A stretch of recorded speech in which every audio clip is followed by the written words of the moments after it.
नमस्कार बच्चों, मैं रेशमा यादव ब्रिजलाल जिंदल डेव स्कूल जाखल से। आज हम कर रहे हैं 12वीं कक्षा की हिंदी की पुस्तक वितान भाग 2 का जो पहला पाठ है सिल्वर वेडिंग, जिसके लेखक हैं मनोहर लाल जोशी। मनोहर लाल जोशी का जन्म 9 अगस्त 1933 ईस्वी को अजमेर में हुआ। जोशी जी कथाकार, संपादक, व्यंग्यकार, पत्रकार और टेलीविजन धारावाहिक लेखक के रूप में पहचाने जाते थे। उनके उपन्यास कयाप के लिए सन 2005 में उन्हें साहित्य अकादमी पुरस्कार से सम्मानित किया गया। जोशी जी की मृत्यु 2006 में हो गई। बच्चों, ये है इस कहानी का सार। यशोधर पंत होम मिनिस्ट्री में सेक्शन ऑफिसर हैं। वो बहुत कम उम्र में पहाड़ से दिल्ली चले आए थे। दिल्ली आने के समय उनकी उम्र इतनी कम थी कि उन्हें बाय सर्विस में नहीं रखा गया था। उन्हें एक कृष्णदा पांडे नामक व्यक्ति ने अपने घर में शरण दी। कृष्णदा एक सरकारी कर्मचारी थे। उन्होंने अपना विवाह नहीं किया था। उनके घर में यशोधर पंत जैसे बेरोजगार पहाड़ी लड़के रहा करते थे। सब मिलजुल कर खाना बनाते थे। कृष्णदा पांडे ने यशोधर की नौकरी अपने ही कार्यालय में लगवा दी। धीरे धीरे पदोन्नति के माध्यम से यशोधर जी सेक्शन ऑफिसर के पद पर पहुंच गए। कृष्णदा जीवन भर सरकारी क्वार्टर में रहने के बाद रिटायर होकर अपने गांव चले गए। गांव जाने के कुछ समय के बाद ही उनकी मृत्यु हो गई। जब यशोधर पंत उनके गांव गए, उन्होंने किसी रिश्तेदार से पूछा कि उनकी मृत्यु कैसे हुई, तो उसने कहा, पता नहीं, जो जाने क्या हुआ होगा। यशोधर पंत के व्यक्तित्व की और बहुत सी विशेषताएं हैं। वह सामाजिक रिश्तों को निभाने में हर प्रयास संभव करते हैं। वह पहाड़ से रीति रिवाजों में बढ़ चढ़कर भाग लेते हैं। कुछ आयोजन तो अपने घर ही करवाते हैं। वह संयुक्त परिवार के सदस्य रह चुके हैं, इसलिए उन्हें बीता हुआ समय बहुत अच्छा लगता है। वह चाहते हैं कि उनके बच्चे भी संयुक्त परिवार पसंद करें, परंतु उनके बीवी बच्चे संयुक्त परिवार को पसंद नहीं करते, क्योंकि उनकी बीवी सबसे गंदा अनुभव बताती है कि संयुक्त परिवार में रहकर उसे कोई अच्छा अनुभव नहीं हुआ। यशोधर पंत का बड़ा बेटा मल्टीनेशनल कंपनी में नौकरी करता है। उसे बहुत अच्छा वेतन मिलता है। यशोधर जी अपने बेटे की प्रतिभा को साधारण मानते हैं। अपने बेटे को इतना अच्छा वेतन मिलना उन्हें समझ में नहीं आता। उनका दूसरा बेटा आईएएस की तैयारी कर रहा है। पिछले साल एलाइड सर्विस में आ जाने के बाद उसे ज्वाइन नहीं किया था। उसका यह कदम भी यशोधर पंत की समझ में नहीं आया। उनका तीसरा बेटा स्कॉलरशिप लेकर अमेरिका चला गया। बेटी भी डॉक्टरी की उच्च शिक्षा के लिए अमेरिका चले जाने की धमकी देती है। यशोधर जी के सारे बेटे और बेटियां उनके विचारों का तीखा विरोध करते हैं। बड़ा बेटा उनकी भावनाओं की जरा भी कदर नहीं करता। वह उनके रहने सहने के ढंग पर भी ऐतराज करता है। उन्हें उनके बेटे को उनका साइकिल चलाना भी अच्छा नहीं लगता। यशोधर जी की पत्नी अपने आप को अपने बच्चों के अनुसार वह ढाल लेती है। उसको लगता है कि समय परिवर्तनशील है और हमें बच्चों के अनुरूप ही कार्य करना चाहिए। एक दिन ऑफिस में बातों बातों में यशोधर जी को पता चलता है कि उस दिन उनकी शादी की 25वीं सालगिरह है। ऑफिस के सहयोगी कर्मचारी उनसे दावत के लिए कहते हैं। स्वभाव से कंजूस यशोधर जी पहले तो 10 रुपए देते हैं, फिर ज्यादा जोर देने पर 20 रुपए देते हैं। बाद में वह घर लौटते समय सब्जी का झोला लेकर यशोधर बाबू जब क्वार्टर आते हैं तो देखते हैं घर के बाहर एक कार, कुछ स्कूटर, मोटरसाइकिल और बहुत से लोग खड़े हैं। यशोधर बाबू की पत्नी और बेटी नए ढंग के कपड़े पहने हुए मेहमानों को विदा कर रही हैं।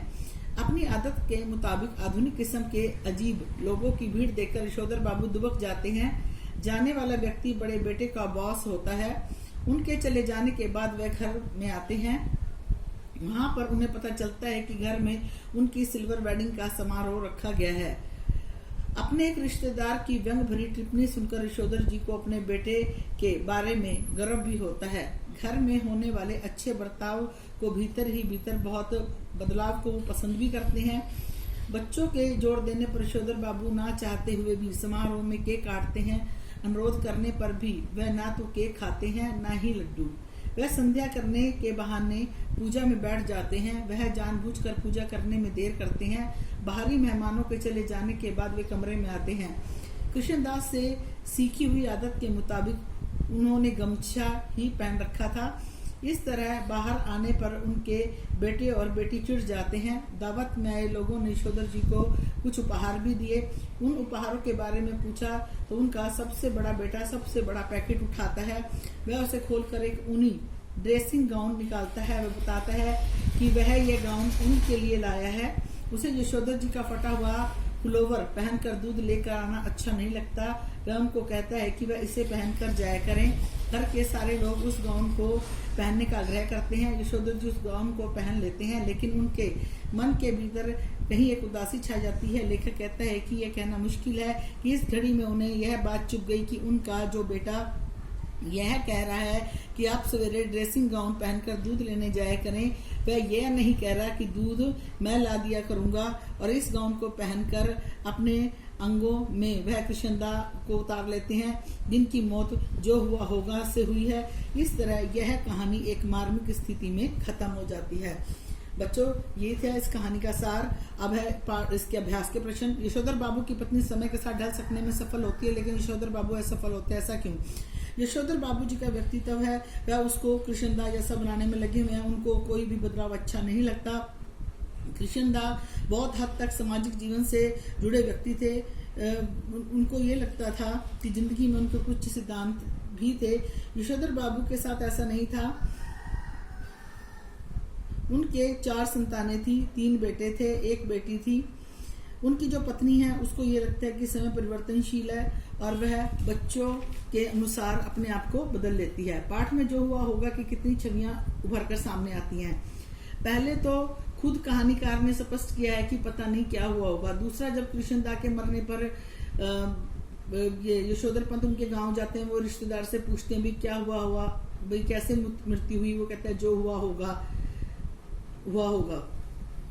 तीसरा है सम हाउ इन प्रॉपर वाक्यांश का प्रयोग यशोधर बाबू हर वाक्य के प्रारंभ में तकिया कलाम की तरह करते हैं। इस वाक्यांश का उनके व्यक्तित्व और कहानी में क्या संबंध बनता है? यशोधर बाबू का व्यक्तित्व नए जमाने के साथ तालमेल न बिठा पाने के कारण अधिकांश नए बदलाव से असंतुष्ट होते हैं। वह हर चीज का मूल्यांकन अपनी सोच से करते हैं। उन्हें अपने आसपास जो है वो बदलाव बिल्कुल भी पसंद नहीं आता। कहानी के अंत में यशोधर बाबू के व्यक्तित्व की सारी विशेषताएं उभरती हैं। नए जमाने और पुरानी पीढ़ी के बीच का अंतर स्पष्ट होता है। इस तरह इस काव्यांश से हमें यह भी पता चलता है कि नए जमाने के हिसाब से यशोधर बाबू स्वयं समहाउ प्रॉपर हो गए हैं। यशोधर बाबू कहानी को दिशा देने में कृष्णदा की भूमिका रही है। आपके जीवन में ये बच्चों आपने खुद करना है कि किसकी भूमिका रही है। 5वां, वर्तमान समय में परिवार की संरचना स्वरूप से जुड़े हुए अपने अनुभव इस कहानी में कहाँ तक सामंजस्य बिठा पाते हैं, ये भी बच्चों आपने अपने आप ही करना है।